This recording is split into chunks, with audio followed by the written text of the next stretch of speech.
आई जादव जी के टोली से झिझिया खेल के आबे छी। ठीक है चल चल लेकिन सौती कहिया के नजर में लगती है। संगम रिकॉर्डिंग स्टूडियो। झिझिया में नजर न लगई है रे डाइनिया, झिझिया में नजर न लगई है रे डाइनिया, झिझिया में नजर न लगई है रे डाइनिया, झिझिया में नजर न लगई है रे डाइनिया। तोहर फोड़ी देबो आँख बुरा देखबे जे ताक, तोहर फोड़ी देबो आँख बुरा देखबे जे ताक, अपने तू बेटा के चाबै है रे डाइनिया। झिझिया में नजर न लगई है रे डाइनिया, झिझिया में नजर न लगई है रे डाइनिया, झिझिया में नजर न लगई है रे डाइनिया, झिझिया में नजर न लगई है रे डाइनिया।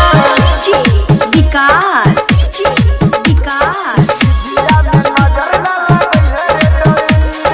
मटियाला सीतामढ़ी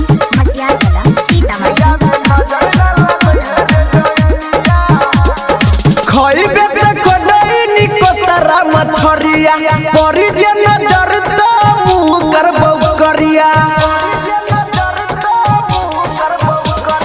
खइबे त कोडैनी कोतरा मछरिया परी जे नजर त मुँह करबौ करिया। रात भर जबर डोलै है रे डाइनिया, झिझिया में नजर न लगई है रे डाइनिया, झिझिया में नजर न लगई है रे डाइनिया, झिझिया में नजर न लगई है रे डाइनिया, झिझिया में नजर न लगई है रे डाइनिया। विकास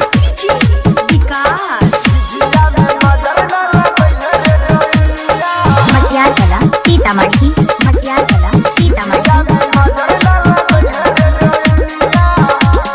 राइटर सुधीर भैया छैला खवारी, झिझिया के छूबे त कपर देबो भारी।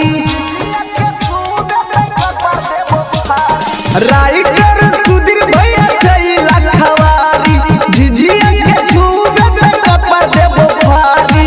सुते चुन लगे जई है रे डाइनिया, झिझिया में नजर न लगई है रे डाइनिया, झिझिया में नजर न लगई है रे डाइनिया, झिझिया में नजर न लगई है रे डाइनिया, झिझिया में नजर न लगई है रे डाइनिया। समझ ली कि कपार के फाड़ देबो।